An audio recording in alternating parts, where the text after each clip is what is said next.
What's going on, everyone? This is Reggie Haynes, and you are tuned in to the first edition of the True Kings podcast show. I am one of your co-hosts alongside King Ugly Truth. He is the owner and CEO of Ugly Truth Apparel. If you don't know what that is, please do your research and order your Ugly Truth apparel today. Now, what we're going to be talking about on this particular podcast are hard-hitting subject matters that can definitely help, what we believe help the African melanated, or as they say in the West, Black community progress. And, you know, for all the listeners out there, we hope that you guys realize that we're going to touch on the problems, but our main focus is the solutions. And without further ado, King Ugly Truth, the floor is yours to just introduce yourself. And then after that, we're going to talk a little bit about the subject matter after I introduce it. But why don't you introduce yourself, King, for all those listeners out there?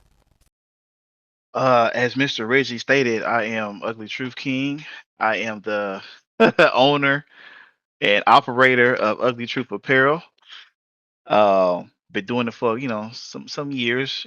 Really enjoy doing it and working with the clients that really help uh challenge my artistic abilities, I would say. Uh, Other than that, man, I mean, if y'all have any other questions, listeners, future listeners, just tap in and get with me. Thank you so much for that introduction, King Ugly Truth. We really appreciate it. And, you know, for all the people out there, I hope you guys are going to, start supporting us on this podcast. This is a podcast that is featured on multiple platforms, including the RHTV Podcast Network. And we hope after this episode, you guys will, we'll have you guys' full on continued support. Now, going into the subject matter, we're going to talk about mental health and emotional well-being and deconstructing that. Now, the first topic that we're going to, because there's three different plot points within this topic matter of mental health and emotional well-being within the African, or as they say in the West, Black community. And the first subject matter is the quote unquote strong Black woman, and also the quote unquote hyper masculine Black women, and how this can prevent emotional processing, leading to burnout and delays when it comes in regards to medical or psychological help. Now, without further ado, King Ugly Truth, what's your take on this subject matter? The floor is yours. Man, I'll be honest with you. It's a subject I feel like that's been drilled in so much, but I feel like it lacks the substance of like how we can come on a solution, to overcome. I find it time and time that people just are so fixated on the negativities, uh some part playing victim in the situation, and not a lot of educating themselves as far as like how does a person get caught up in it under this mental cycle, right? And you know it's a thing, like I guess I can say, like, talking to a friend of mine, we were talking about grace, and a lot of time, we see people, probably having a mental breakdown of some sort or whatever, and we don't really take the time to understand, okay, how this person got to this space, and why is it comfortable for them to just to kind of accept and think that's who they are, right? I think a lot of people just don't understand, or at least how can I put it, can envision the better version of themselves, based on societal rules, uh some social proximities of certain type of I guess groups you have that kind of like I guess mentally hold a person back as far as like not reaching their full potential and understanding themselves as far as like their habits and whatnot, if that makes sense. Yeah, I get what you're saying. I get what you're saying, King. And I know between you and I, there have been times in my life to where I was down and out, and you didn't judge. You just came in and gave a helping hand. Do you feel like that's what more of us within the melanated and African community should do? Is just when we see, one of our fellow kings and queens that are down and out, we should just, proceed to try to help the best way that we can. But at the same time, not be a punching bag, which means that the person who is also receiving the help from this person who is being genuine, like you were to me, should never ever try to treat that person as if they're part of the problem. Do you feel like that's the way that we should handle it in our community? I think for sure it could be the first step. Um, the thing is, right? Okay, so going back what you just said at the start of that, you said judging, right? I think it's the way we judge is the problem because I hear so many people say that, and again, it's like the negative annotation as far as like, oh, I'm having a mental breakdown. Don't judge me. Okay, I have to assess you to understand why you are the way you are, right? And some people are afraid to ask questions. Like questions is like the worst thing you can do to a person, right? But how can I get to a level of knowing how your mind is developed if I don't ask questions or at least understand where you're coming from, right? Like it's like somebody, walking around, they need help, but I can see there's a problem, but we're not engaged enough to where I can understand what's the best application to help you, right?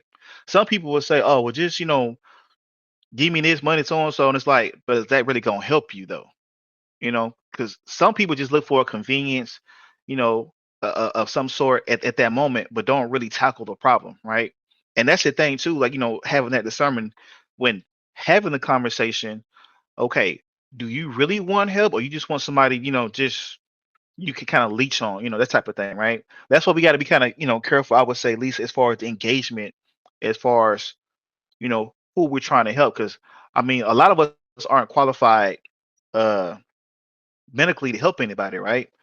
But at least be able to guide them in the right direction to where I learned something about a person's mental health, and let alone now I know the whereabouts. It's just like when, okay, make a long story short, when I watch these police videos on YouTube sometimes, and there are a lot of entities or situations to where people getting pulled over for whatever violation that they broke, right?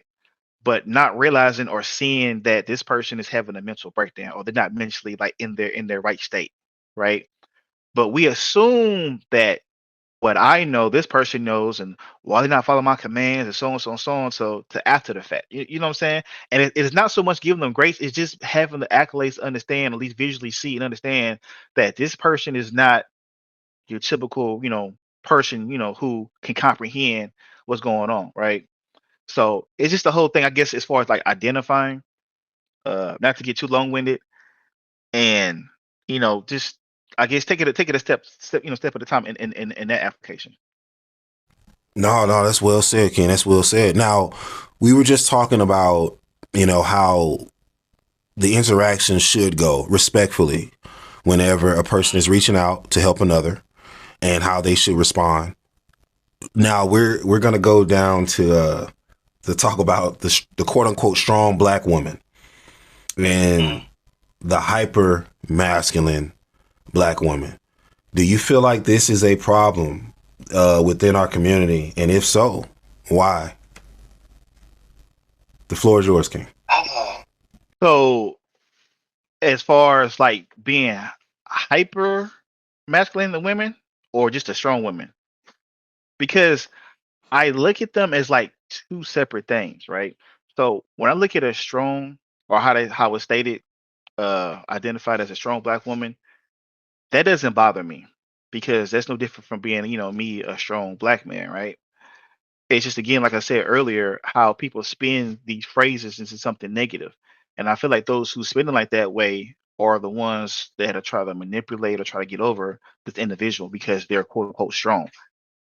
I would think you would want somebody in your space or proximity that is, of some level of being strong, right? Now on the hyper masculine side, um, it can be problematic for certain people.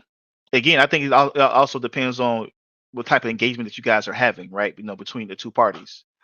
Um, from what I see sometime on social media, when people bring up the topic about a woman being hyper masculine, um, they tended to pick certain things, I guess, that individual, I guess, gets triggered by. But like I said earlier, do you understand why she is the way she is, right? And if you receiving this type of energy from, a woman that you deem hyper masculine, um, it's almost like why are you engaging back and forth at that level with her, right? Let alone what are you doing to detour that energy somewhere else to where maybe she don't have to be like that as far as like I guess influence her in a different way or showing her something different. I mean, I just feel like with that type of phrase, it's a by topic, by base scenario. I would never generalize, a lot of women like that, right? I know things exist, but I think we just got to be careful about, how we present that, and then, where it kind of goes, if that makes sense. No, that makes perfect sense, King. That's very well said. And you have me actually, thinking when it comes in regards to our women out there, our queens. You hit something. You hit a point that really made sense. It's where did this come from? I feel like we have to be more. We have to be, I don't want to say sympathetic, but we have to be more overstanding. That's the word. To know that, hey, look, this particular queen is feeling this way because obviously she's dealing with some type of emotional trauma, just trauma in general. And I'm here to say to all the queens and the kings out there, all the negative things that we have received in our life, I'm going to have to say that we don't deserve it. you know, unless you were just a person that was just initiating it right off the cuff when you had no business doing it. You don't deserve any of these traumas when you were just being a good, genuine, melanated king or queen in general. Like, you don't deserve these traumas. So I would never want you to feel like you deserve this. I would never want you to feel like you have to go through it alone. And I would never want you to feel as if you have to use anyone as a punching bag who is genuinely trying to help you. I know sometimes it can be hard because whenever that trauma hits, anger creeps in, confusion creeps in, all of these things, and it can lead you to only see red to where you can't trust anyone. You don't want to be around anyone. You're just in a bad mood. I get it. But whenever the dust is settled, realize that there are people there that genuinely want to help you. And if you feel like there's no one in your circle or in your life that can help you, there's nothing wrong with moving around. Me traveling, going to different places, I've realized that, there are good people in this world. And I hate to say it, sometimes it's not even the people that you grew up with, that you were raised around, but all in all, there's good people out there. And I feel like everybody deserves someone who truly loves them and cares about them like they deserve to be treated and deserve to be loved. And when you're dealing with this emotional trauma, I call it the bullying cycle, to where someone has thrown that evil spirituality onto you. Don't let it get the best of you. Do everything in your power to abolish that, so that way you can move forward accordingly. And yeah, King Ugly Truth, like you were saying, it's a beautiful thing to have people like yourself who definitely look at things from a universal perspective and see that our queens and our kings should never be judged, and we should take their mental health very seriously. Because if we don't, we're going to continue to overlook problems that are only going to grow bigger, that shouldn't exist to begin with. But we also have the power to minimize these problems, leading them to be abolished, permanently. So much love and respect to you for that, King. All the queens out there, if you are a strong, woman, much love and respect to you. And us as strong kings, we're here to help. And yeah, when it comes down to you dealing with those traumas and stuff, you don't have to do it alone. I'm learning every day that there's always a positive and respectful way to help your fellow king and queen without degrading them in the process. So without further ado, on this particular plot point within this subject matter of mental health and emotional well-being, deconstructing, King Ugly Truth, do you have anything to say before we go to our first commercial break? I just want to add one more thing on top of what you said just before. Again, about the judging. So this is one of the things I like to do because I think a lot of people have swayed away from what origins and what words mean. So like I just had to pull it up real quick, so I can, be politically correct on this. So when we talk about judging and, as a verb, it is to form an opinion, right? To think or decide something after looking at the facts. I try to get people to, for one, about themselves and the outsource of overthinking and what judgment means in another person's, mind or society. By definition, the whole world judges. This is how we decide we're gonna eat, uh, if we're gonna have a family, if I want to date you, if I want to be friends with you, if I want to invest in you. This is all part of judgment, right? It can convey in a positive sense or a negative sense, right? The point I'm making is that I want people to have control to understand that what someone's opinion about you, especially if it's not evident, does not define who you are as an individual, right? And if that person is not taking the time to actually understand you, like we stated earlier, um, then yeah, I can understand where people come from. Like I'm being judged, I'm being so and so, so and so. But if you know that's being, what they're on is not factual, you shouldn't take it in. You shouldn't let that be part of your trigger, right? Because I feel like for myself, once cause I was never the person to say, "Oh, don't judge me," right? I just hear people casually say it, but I think they say it so unconsciously that they don't understand. Like that's kind of damaging to yourself because that means like if I have something constructive to say to you, you're gonna have a problem with it. If I see something that could be and more improved, and I say something to you, you're gonna have a problem with it, right? So I just want people out there just to just rethink about what judgment means and how to actually fits into your life and actually uh just have that control. I just want to say that part real quick. No, thank you so much for that, King Ugly Truth. We really appreciate that. And if you don't mind, King Ugly Truth, for all the listeners out there, that definition one more time of judging. Judgment. Judgment. As a verb, it is to form an opinion, to think or decide something after looking at the facts.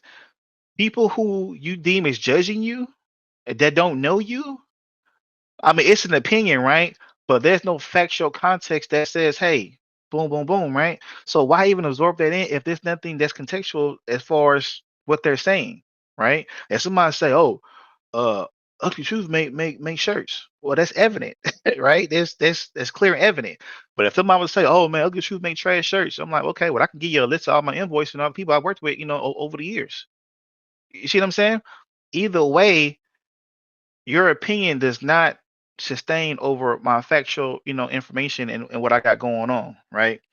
And context is like, the subject matter again is to when you see someone in a mental crisis, uh, what tools do you have to identify? I mean, it's crazy. We got all these technology, we got these crazy data centers being built.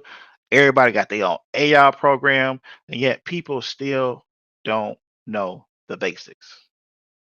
And I feel like one of the basics is being to uh to identify and be aware. I feel like if you don't have at least those two basics, yeah, it's gonna be I think it's gonna be difficult. It's gonna be difficult. Thank you so much. You all have heard it here first on the True Kings podcast. We're going to take our first commercial break. I'm Reggie Haynes with my co-host here, King Ugly Truth. We'll be right back after these messages. Stay tuned. Don't live here no more. What you calling for? You steady knocking at my door. Don't live here no more. Yeah. So what you calling for? Don't live here no more. Steady knocking at my door. Yeah.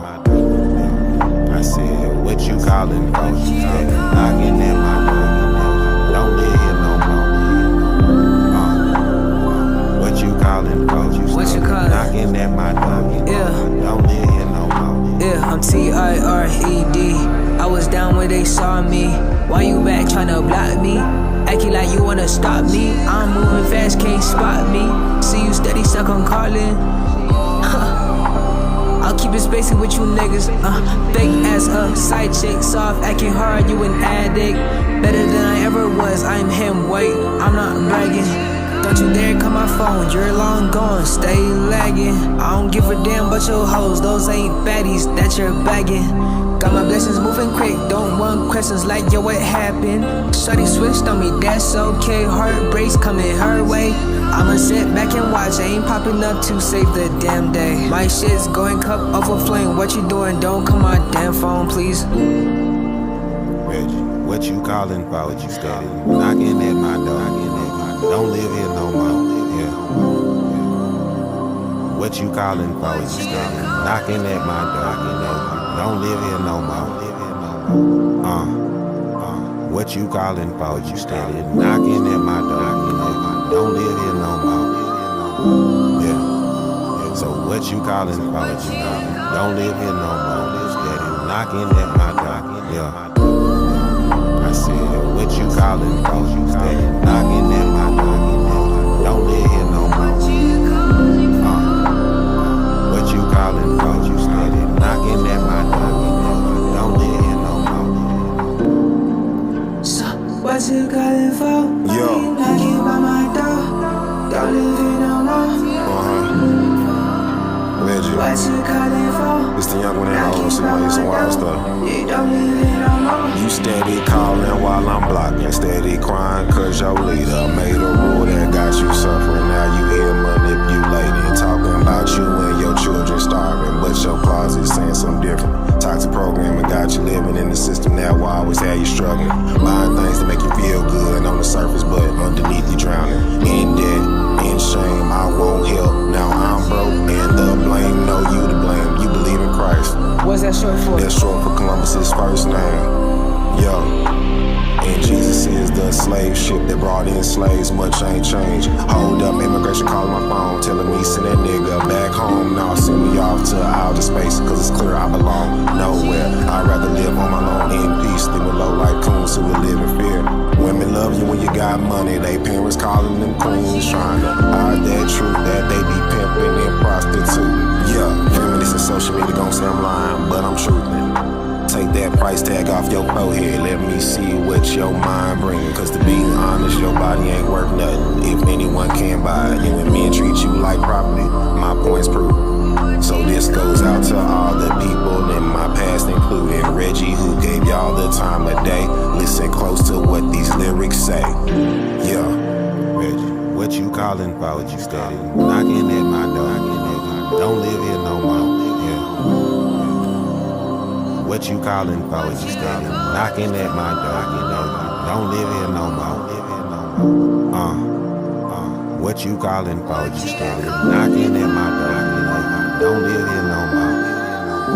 Yeah. So what you calling for? What you calling? Don't live here no more. Steady knocking at my door. And we're back on the True Kings podcast.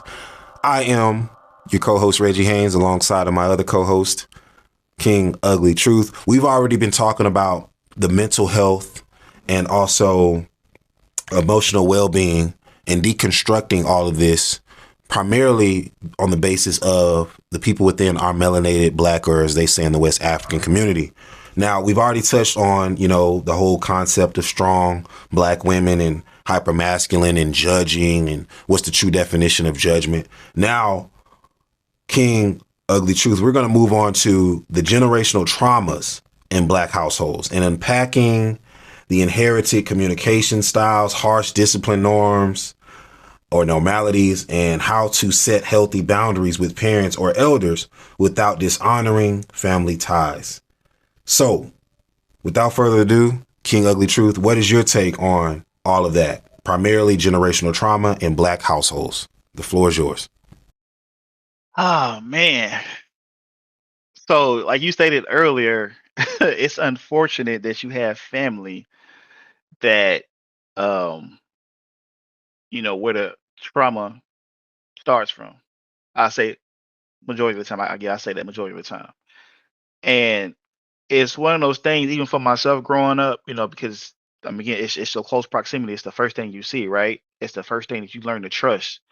It's the first of a lot of everything you absorb as far as trying to understand, like life, its purpose, and your placement. Um, and like you say, it's very unfortunate because even for myself, for this year, um, I dealt with a lot of, I would say not dealt with, I would say unpacking, uh, with family trauma.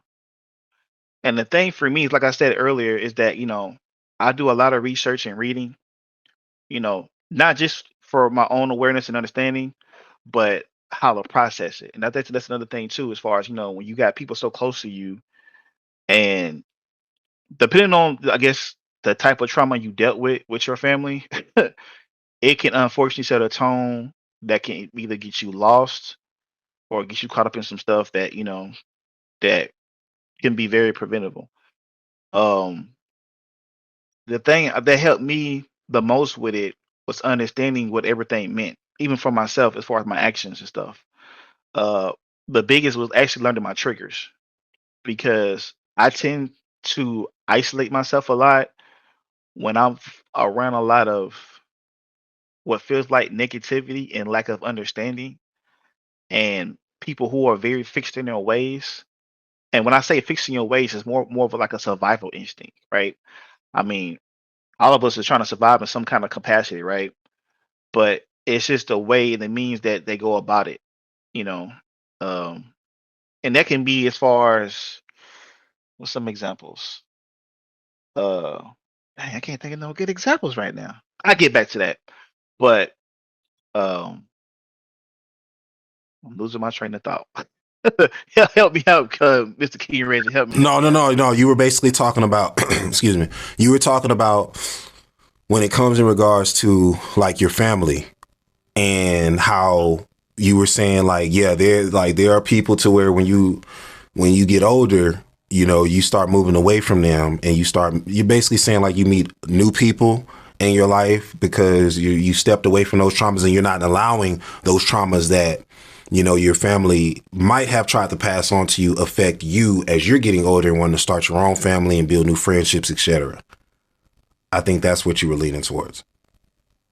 And then, excuse me, you were talking about finding out what your triggers were and just knowing yourself and analyzing and starting to try to understand, okay, how do I analyze this? How do I analyze that? Is that bringing back what you were trying to say?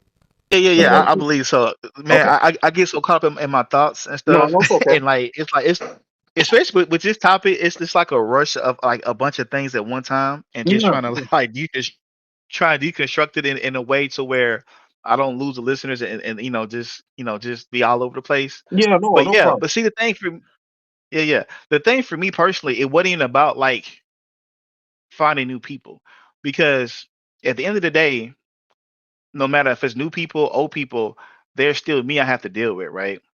And I have to be able to sit with myself and love myself, regardless if I have people around me or not. That's why I say it's so important to have understanding of self before you interject in new words and different people, because ultimately, you know, it can create new triggers. And that don't have to be necessarily a bad thing. I'm just saying, like, you meet new people, you have new experiences. So you learning again more about yourself, right? But if you already done all the homework and research and studying, then you know that okay, if I do go into new spaces that, I won't let this happen because I understand boundaries, I understand this and this and that and other. And that's the other thing too, as far as like, when you're a person, individual of growth, and people don't have to know your story, but what I can say for myself, learning about boundaries, how many people do not respect it? I'll say that one, and then two, like we've been talking about this whole time, how they lack understanding about what that is and what it looks like. Some people would say, "Oh my gosh, King Ugly Truth is so standoffish, so and so," right? But I ask them, "Okay, what gave you that conclusion? Did you ask me? Like, what are your bullet points to say this is the way why I am in a negative sense, right?" A lot of times it just being to myself. It has nothing to do with nobody else, right? Like I said earlier, you know, people like to use people at whatever capacity they want to be able to use them at, and you could just tell just by their trauma how they try to talk to you, persuade you. It's nothing that's very mutual or that's very complimentary, of the two parties. And I think that was the thing for me as I got older. I realized how much of some of my family didn't compliment me as far as who I was, let alone saw that I was actually growing up, right? And when I mean growing up, as far as like mentally, like the type of topics that I talk about, what I research, because this is the thing with this family trauma, a lot of people are gonna or anything, they want to run away naturally, right? I've learned how to face it to a degree. Some stuff that's so evident, it's clear what the person's doing. There's no need for no conversation. I will just gladly, metaphorically, pack up my things and, like you said, I'm gonna move around. I'm gonna go. Right. I mean, that's like the worst thing you can do is be in a space where one, you're not wanted, right? And two, well, I say first, you're not safe, and then two, you're not wanted. Because my thing for me, it wasn't even the fact of like being needed or wanted. It was just the fact of like not being heard, right, and understood.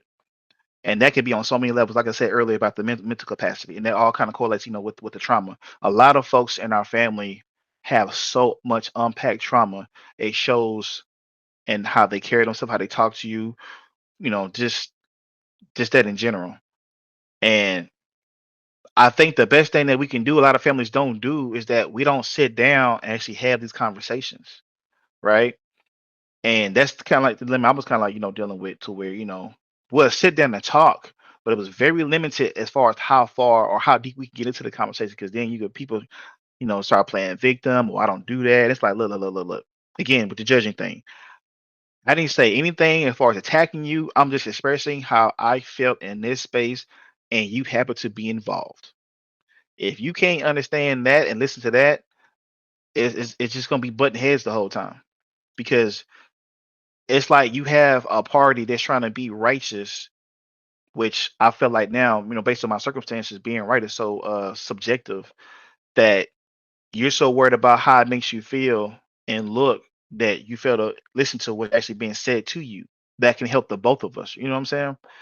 Um, but yeah, a lot of this stuff, man. I mean, I want to say being optimistic that it can get better, but some folks, man, just honestly just don't care. If that makes sense, they just don't care. Yeah. No, that makes perfect sense, King Ugly Truth. And I love what you were, talking about, basically like confronting, a person, not in an aggressive way, but just pinpointing how they affected you. And I'm here to say that I'm grateful for my family. I'm grateful for the moments when I was a child. Instead of them telling me stay in the child's place, they actually, when it wasn't a heated moment anymore, when the dust has settled, metaphorically speaking, they, heard me out and was like, they admitted that they were wrong.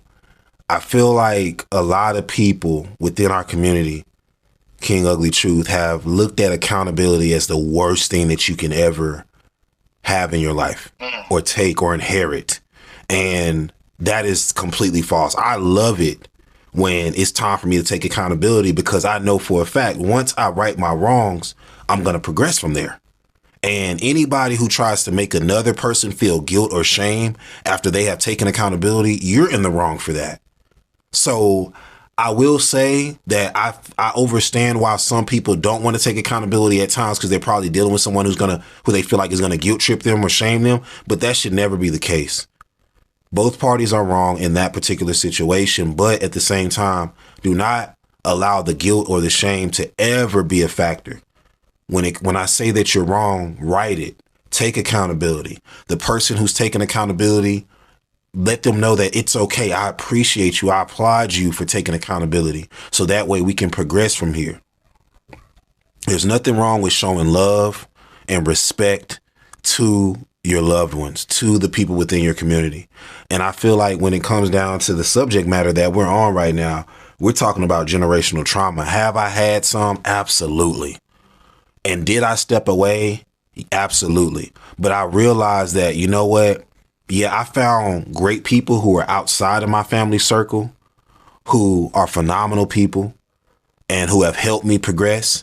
But I also went back to certain individuals who I cut off, who I shouldn't have, who didn't even do me that wrong. They were just associated with certain relatives who I was like, nope, I can't deal with them anymore because of the trauma that they brought upon me when I was a child or whenever they did it in my lifetime. So all in all, I feel like there are always respectable ways to abolish family traumas.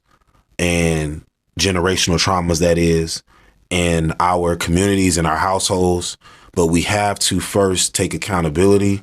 And once accountability has been shown, there is no need to guilt trip or shame someone who has just taken accountability, because that's one of the first steps for everyone, including that individual who just took accountability, to progress from there.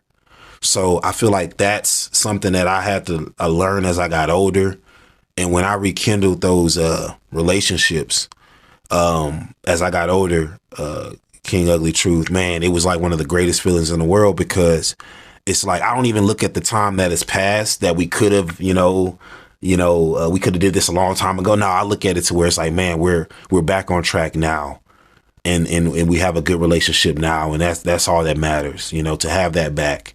And it's just a beautiful thing when you take accountability. You're surrounded by people who do the same, and you know that it's going to help everyone in your circle, everyone who's included in your life, to progress from there. So yeah, that's all I had to say on that. King Ugly Truth, any comments or anything that you wanted to add before we go to our last commercial break?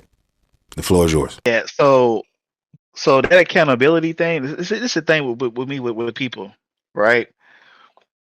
I'm so observant of people. It's so easy to talk good, right? It's almost like you got people who are like salesmen to a degree. They're selling you an idea of how they are versus what they did, right? And this is my thing. Once you've done something, make somebody feel some type of way, all that stuff about, oh, I don't want to be victimized, so and so. Like, I just feel like you can't fix your mouth to say that. Like, this is a space to where you just have to listen to what this person that got this negative energy from you, just listen to what they got to say. And then after that point, say your piece. But I just feel like there's just the dialogue of like, I guess it's like almost like water and vinegar with like accountability and being a victim at the same time. Like, first off, you abuse someone, whether it be physical or verbal, right? And now this person, has the gall, or the, I guess not the gall, the energy to actually confront you about it. Instead of just taking it for what it is, listening to them, you have all these excuses about that, and the other. It's like, come on, man. Because can that go the other way around? If that was the case, I'm more likely not, right? But because I don't have a victim mindset, like you said earlier, like you love, being accountable because it's gonna make you stronger. So that shows me that you've done the homework and you know what steps you need to take so you don't fall back into this, this bottom place, right? But the real problem is not so much for me like hearing people's not having accountability or anything. It's their ego. It's the ego, bro. And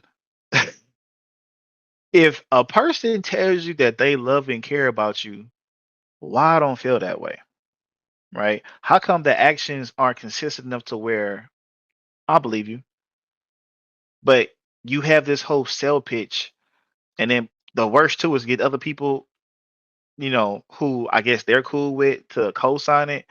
It just makes it worse.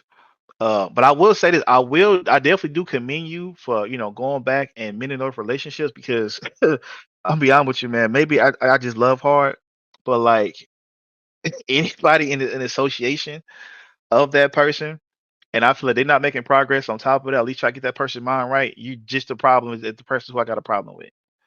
That might sound mean to some folks, but this I know me, and I'm not saying it's always right, but that's just how I roll because I feel like you know even though like what you just stated, just like say person A you had a problem with, right? And person B you didn't have a problem with per se, but they're linked to person A. And if I feel like person B is not, and they know the situation is not confronting A about it to a degree, not saying they have to, but just for the sake of the conversation, uh, I might just have a problem, saying with both of them because it's like I feel like y'all in cahoots because you have a problem. It's like I guess for me it's like unique. So where I stopped talking to A and all of a sudden B stopped talking to me too because of A. And it's like dang, that's kind of crazy. But yeah, all in all, bro, to me, it's just people and their egos and accountability. Yeah, y'all gotta work on that, man. Like y'all gotta work on that because I mean, just saying you got you love your loved ones and buying things like it's that's too shallow for me. You know, we gotta really out here. We really gotta do right. Really, really like work. If you say people say they care about the people they care about, y'all gotta really do it, man. But if not, I mean, where I'm at right now, it is what it is. I mean, I'm not gonna lose no sleep because I mean, clearly time don't stop for nobody, right? But and I'm not bitter or anything about anything because the way for me, like you say, you like accountability. I like to learn and understand things. So that within itself, I know I'm gonna be a great and good person. And knowing for the fact that myself, I don't instigate problems. A lot of times, if I see a problem that's gonna be big or bigger than me or me and the other person, I would do my best to try to mend that situation. But if not, then I just gotta let it go and move forward, as you stated. Hey, I love that. I love that logic, King Ugly Truth. And I'm gonna go back to what you were saying. I thank you for, what you said. You was like, you commend me. I commend you too as well, King. I don't think a lot of people realize how much it takes for you to break through certain traumas in life, let alone generational traumas. That is a big thing to achieve in life. And another thing is too, King Ugly Truth, it was hard. It was hard. It was hard. It was hard for me to go back. But I realized that I had to come with the aura of this is my life.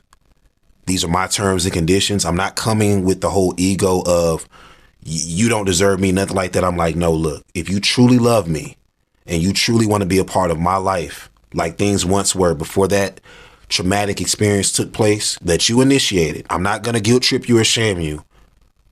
I just need you to take accountability so we can progress from here. And while taking accountability, it's not like they call it a half-butt apology to where you apologize just so you can do the same thing that led you to apologize in the first place. No, that means that you're going to do everything in your power to make sure this never happens again. That's what true accountability, that's what a true apology is. I had to stand my ground and let them know, hey, look, these are my terms and conditions. If you're going to move forward in my life and I'm going to move forward in yours, we got to make sure nothing like this ever happens again. And once I got their word on that, everything has been progressing ever since. So for all those listeners out there, there's nothing wrong with you being in full control of your life and setting, like King Ugly Truth said earlier, setting boundaries, setting terms and conditions and letting people know, look, you're not going to come up in here and disrupt anything. I'm in full control of it. And I'm also in full control of who's allowed in my life or not. So yeah, King. That's all I have to say on that one. Thank you so much for touching on this hard-hitting topic, subject matter. So far, you guys have been tuned into the True Kings podcast. This is our first episode, and King Ugly Truth is pulling out the dictionary. He's pulling out facts. He's just hitting hard, and I hope you guys are enjoying the show so far. We're going to take our last commercial break, but you guys stay tuned. We got more to come on this particular subject matter, talking about mental health and the emotional well-being and deconstructing all of this within the melanated, or as they say in the West, Black community. You guys stay tuned. We'll be right back after this commercial break. I know you're trying to tell me something, trying to figure out my head. I know you say you never listen, vibrations ringing my ears.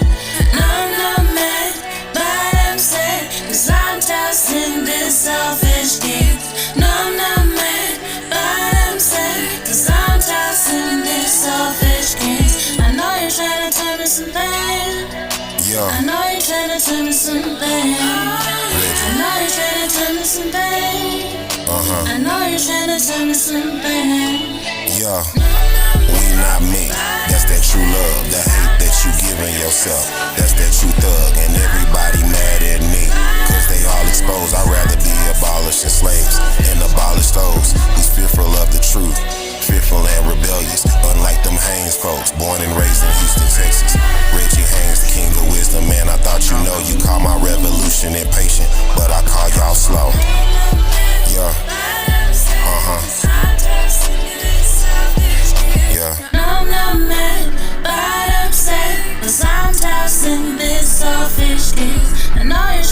tell me something. I know you're trying to tell me something. I know you're trying to tell me something. Yeah, I don't even know the feel no more, it's getting old. It ain't even winter, but my heart keeps getting cold. Life is hard, it's harder to believe what I was told. Got a lot to say, can't fit them in these 4 lines. Turns out 4 is way too short, I'll probably switch to 5. Crazy how I don't need Perkins just to feel alive. Tryna level up my clouds, I'm reaching level 9. Ain't nobody got a darker, still as sweet as mine. No, I'm not mad, but I'm sad, 'cause I'm tired of seeing this selfish shit. I know you're trying to tell me something. I know you're trying to tell me something. I know you're trying to tell me something. And we're back on the True Kings podcast. And I am your co-host, Reggie Haynes, and I'm here alongside my other co-host, King Ugly Truth. And we've been talking about it all, you know, mental health and emotional well-being and deconstructing all of that within the, as they say in the West, Black or African or melanated community. Now, we've touched on so much. And for all those listeners out there who have stayed with us throughout this whole entire episode, we thank you.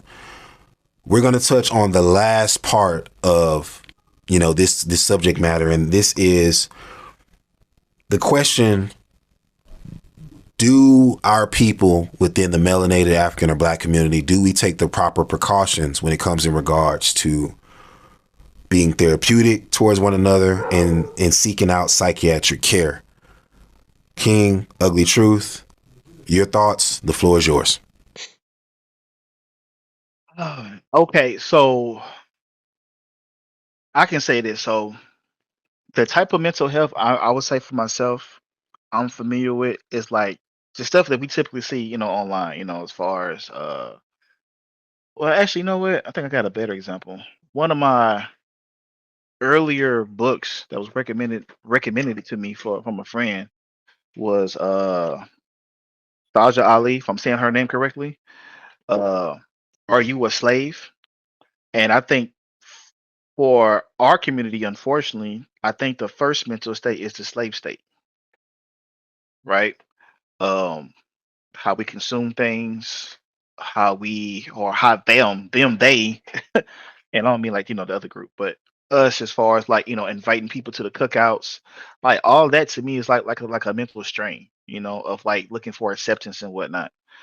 But within our own community, within itself, I don't think a lot of us have a great deal of understanding of how it is. I mean, the unfortunate thing is that a lot of people I'm seeing who are having kids, um, or discovering a lot of kids are autistic. And am I saying artistic or autistic? Am I saying that right? Um, Yeah, autistic. You said it and right. Yeah. yeah. And how that's like a coming thing. And just seeing some people that I know who are, I'm not gonna say struggle with it because I don't think it's so much of a struggle. It's very, what is the word I'm looking for? It's more work than I think a lot of people, individually anticipated. Unless you're just a person who just grew up in the healthcare, working in old homes, whatnot. I guess you understand, the dilemma as far as like dealing with a person who's not mentally, uh, neurotypical. If I'm saying that right too. But yes, I don't think we do enough investing as far as our own mental health. Like how a lot of our community don't. We always talk about this, numerous times they don't like going to therapy, right? Because ain't nothing wrong with me, I'm doing this, but it's like you're a functioning individual, but you, along even myself, we can always improve, and do better, right? Um, and a lot of time, a lot of these people are just going based off, other family members. Oh, they do it, so I do it, especially like with the with substance abuse, the mental state you have to be in, to be in that, unfortunately, I have a lot of family members or a few family members uh, that indulge in substance abuse, which is another link as far as mental health. And it's just crazy just experiencing that. trying to get, a family member help and how hard they go to refuse it.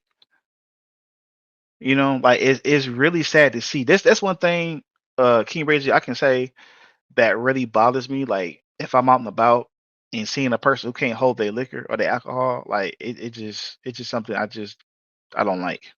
Because theoretically, socially, we out here, family gathering, we everybody having a good time, but it takes that one person who just gets belligerent. It's like, man, come on. And some families, they like, that's just what he do, or that's what she do. It's like, come on, man, that this cannot be healthy. Because especially if you got little kids around, they pick it up. Kids are sponges visually, you know.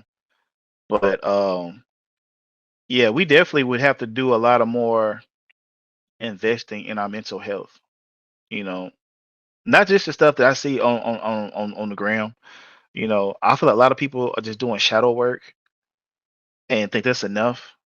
But actually get with someone of your kind and actually sit down and really get to the bottom of it, man. Because I mean, for myself, the last 2 years, at 43 years old, I learned so much more about myself than I thought I could ever know.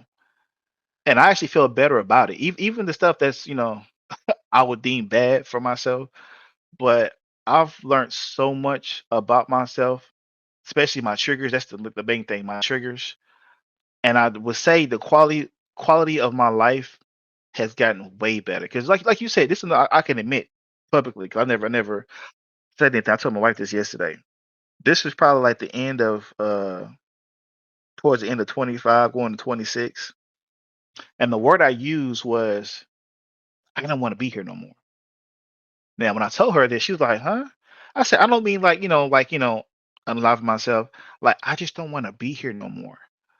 Because when I look at the world, how it's working, I guess it's inner workings and stuff, like just looking at the world can be so stressful and so draining. You know, gas prices, food prices, we got lettuce and things that's contaminated. It's like, what are we doing? Like I work around food, and I'm like, what are we doing? But yet I'm told I gotta be an upholding citizen. I gotta do this, can't do that, boom, boom, boom, boom. But things that are bigger than me don't show a better example. So in conclusion, like I said, I just had a year, bro, where I was just like eating out excessively. Like I didn't care about my body. Like, because I was told myself, identifying as a strong black man. I'm like, I never let myself go. But there was a point, man, I actually just felt myself slowly drifting, not caring. And it was kind of scary because it's like you kind of get stuck in that loop, and it's like, dang, you want to talk to somebody, but then like you said, you worried about judgment, right? I mean, I wasn't worried about that part, but just I didn't want to talk to nobody about it. Because for me personally, it was just like I would say probably personal shame because I never carried myself like that. But just to admit that, it was like, yeah, I guess I get what they call it, like a seasonal depression. That's what it felt like. And once I came to the conclusion, which was hard, bro, of like getting out of that loop and going back to the gym again, like I felt better. Like I felt I had more energy to do things. Beforehand, I was just being a bum, bro. I'm not gonna lie, I was just being a bum. But say this again to like for people who are suffering what I was suffering as far as like, seasonal depression, whatever, like just make sure you always have good people in proximity who you can always talk to. Like communication, we always say is the key, but I say communication and understanding is a group. You need to have both. Because once I had a communication and I understood where I was at, and like you said, I knew the work I had to be done, that had to be done to get out of it, and I've been focused ever since. So, but yeah, audience definitely. I mean, look, I'm good. I'm gonna stop. I've had people besides yourself on the gram who will post a certain saying. I'll reach out to them and we will talk. And I'm like, you have any concerns, bro? Just it's a guy. Just reach out to me anytime. I'll talk to you. And that's what I was saying earlier, as far as identifying it, right? Someone who's not well, because without identifying King Reggie and awareness, there are so many spoken words in between that actually said directly. And I see it all the time. It's crazy. Um, and that's why I say a lot of people don't have the tools. Like I was saying earlier, as far as watching the police videos, how people get pulled over and like this person is having a manic attack or something. And being in the workforce, as long as I've been in the workforce, they have courses, they have managers take as far as how to identify uh suspicious alcoholic. And they have the tools, they just don't invest it in a lot of companies to identify these things, even in in the space of the police force. A lot of people don't have that. I could be wrong, but I'm saying it for the fact when I watch some of the videos that I do watch, I don't see it being projected into the field, into the work. You see what I'm saying? Until after the fact. And this is how people get sued, and unfortunately, people end up dying behind this, right? But to the people out there, again, like I said, make sure you have people who you can talk to. If you don't, definitely seek out professional help. Most people's insurance, if you have jobs, you working, it'll cover it. So you really don't have no excuses as far as the cost. People always talking about money, money, money. Come on. There are so many loopholes. There are so many, I know who, there are so many ways and you know, to get the help that you need if you really want it. And I hope a lot of you guys do, because a lot of us are just going through the motions and don't realize that we're not that far off from reaching our full potential. But even with me right now, I'm not gonna say I'm at my full potential, but I'm definitely at the hierarchy of it though. I could definitely say that confidently. I'm definitely at the hierarchy of it. Even with the things I'm still working on, like I don't feel like I have any anchors or anything weighing me down. So again, make sure if you have anything and one of the most important things too, have those type of friends too. Have them. And then if you don't have those, unfortunately, get some help. What you got, Reggie? Oh, thank you so much for that, King Ugly Truth. I wanted to touch base on a few things that you said. Like you said, have good friends. I'm honored and grateful that I have you in my life. You've always been there for me, and I'm always grateful for you. Always being there for me when I needed you, when I was down. And I just want you to know that that's always, the same here. Whenever you need me, I'm always there. The other thing is to where I commend you for, definitely breaking away from what you call that, that seasonal situation. And then you just started, progressing from there. That's always a good thing. And I know that the world can definitely seem crazy with all of the things that's going on with prices and all of that. But the world is a phenomenal place. Your world can always be a phenomenal place. You just have to make sure that you are, seeing it that way by appreciating all of the good and focusing on that. And that's for all the listeners out there. When it comes in regards to, us talking about, the healthcare aspect of mental health and the emotional well-being and deconstructing that within the as they say in the West Black African community, and how there are stigmas around therapy and psychiatric care.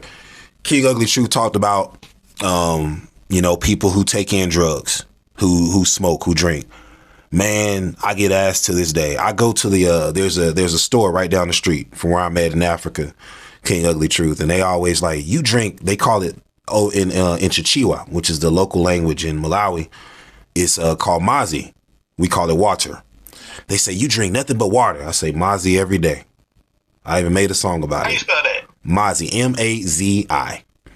M-A-Z-I. Okay.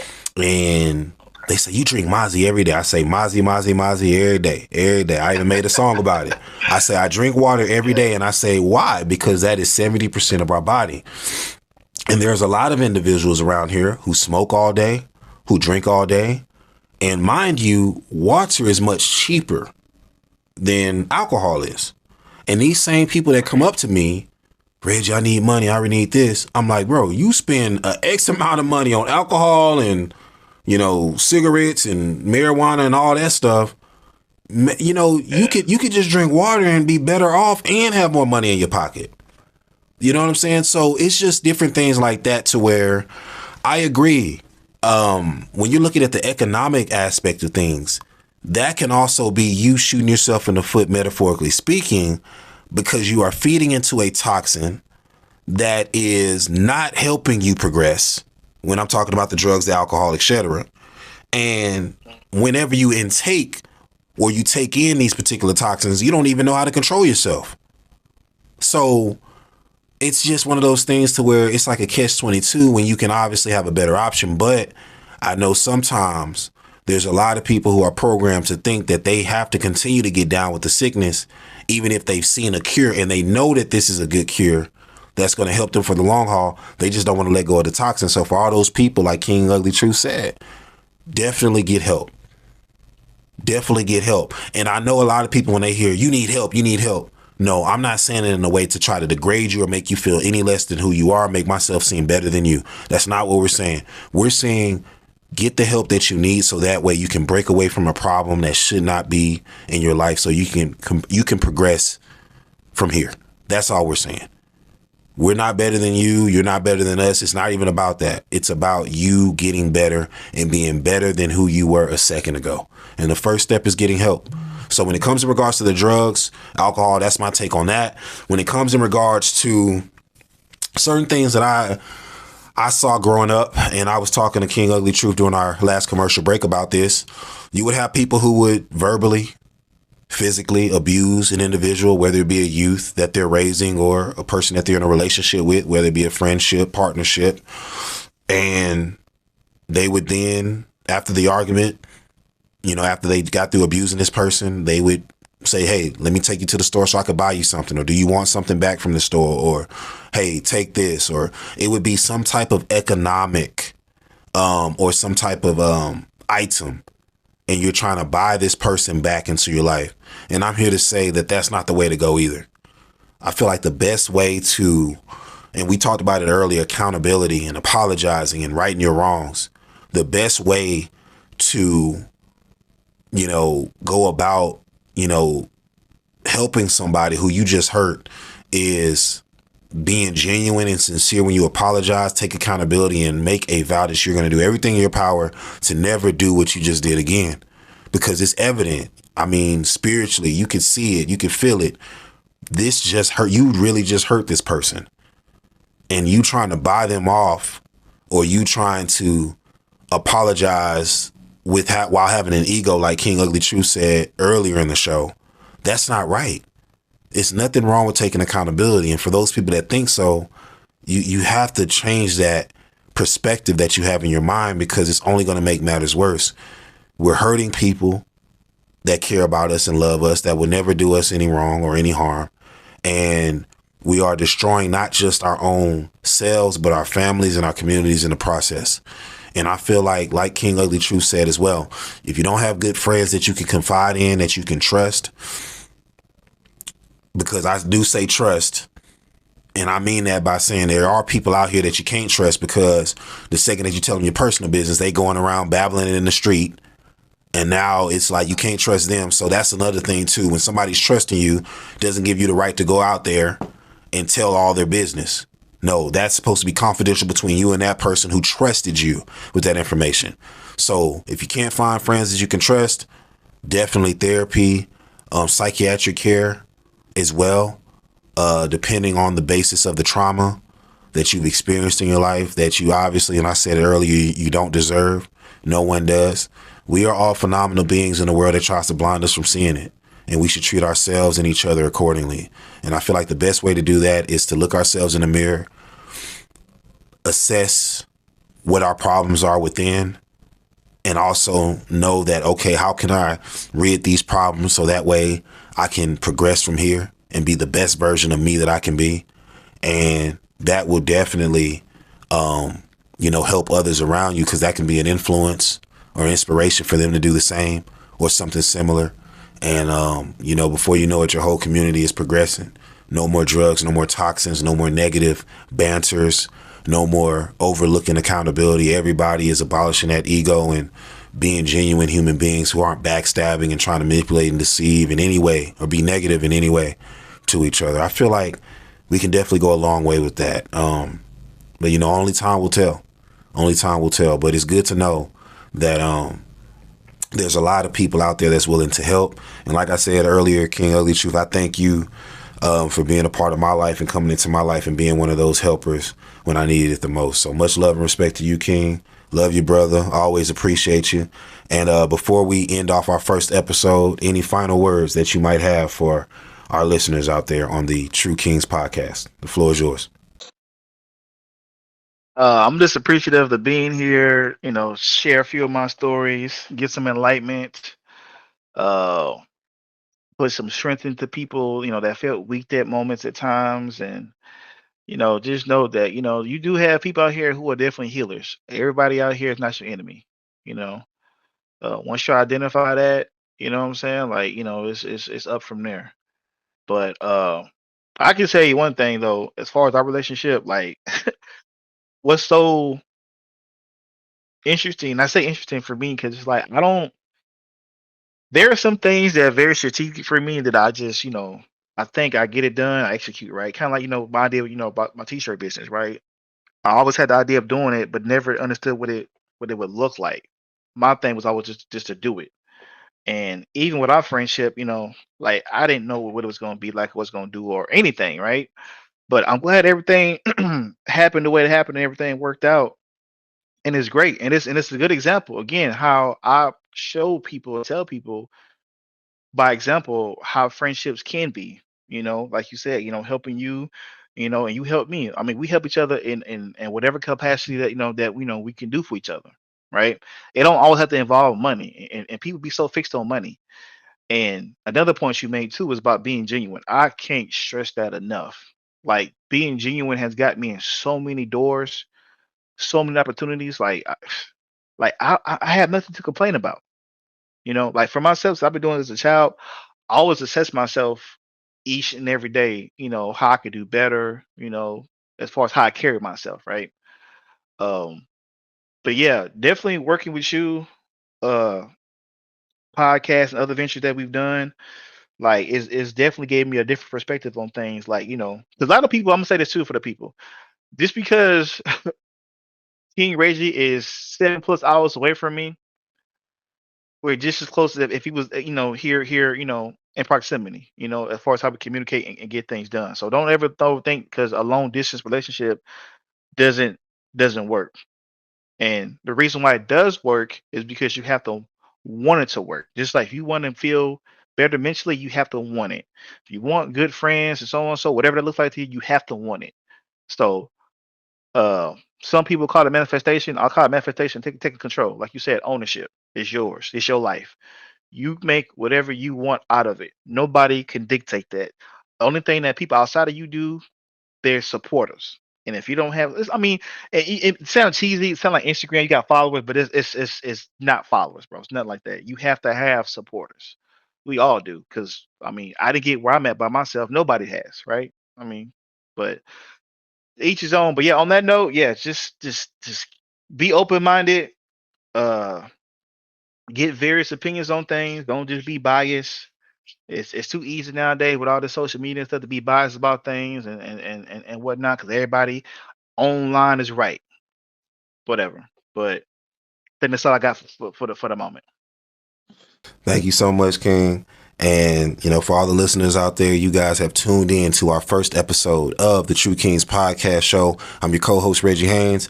That man that you just heard was King Ugly Truth, who's the other co-host. And you guys be on the lookout for more content coming on the RHTV podcast network on the True Kings podcast show. And we appreciate everybody who's tuned in for this phenomenal episode. And until next time, we are signing off. Peace and love.